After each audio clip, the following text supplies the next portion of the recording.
Commander Harris was the first to make it to the habitat, followed by the engineers backing him, Emily and Way.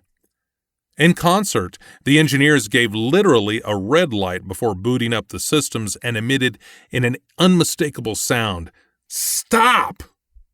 Emily said, "First we have to make the primary system test run. When everything works out fine, then we will give the go." After running the first test run, they held the thumbs up and said in chorus, "Check," and "Go." The airlock released its passengers into a breathable atmosphere at room temperature.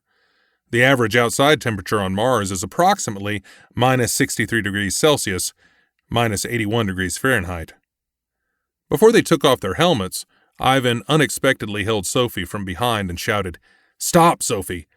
She was scared and screamed, "What about the alien monster over there?" When Sophie saw that he had made fun of her, she angrily pushed him aside.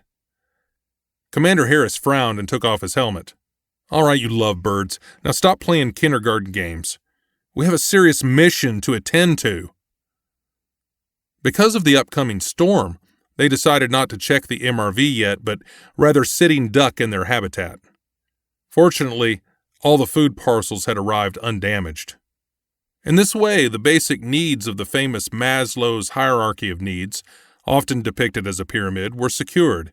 They had a shelter with beds to sleep on, air to breathe, food and water, and all of them were well and sound without injuries. Everything beyond that was pure luxury at the moment. Solving a dilemma situation. The Martian habitat hummed with life support systems, but it wasn't immune to glitches.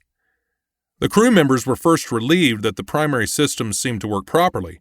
However, one fateful night, the habitat's automated systems malfunctioned. Lights flickered, and the temperature dropped precipitously.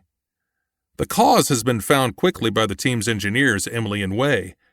One of the habitat's heating units malfunctioned due to a faulty sensor in a bunk bed compartment.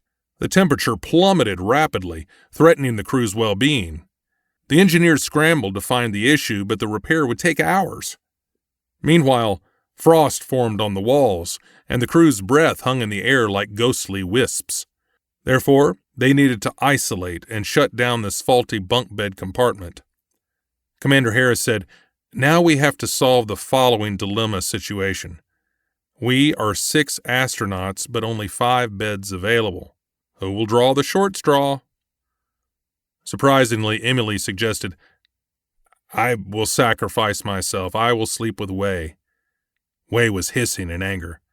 Klaus laughed loud and said, "Way, this was irony and was Emily's British sense of humor." Emily was pleased to see that Klaus understood her humor and winked at Klaus. She still has not forgiven his rejection of love after the celestial rivalry, although she secretly had hopes again.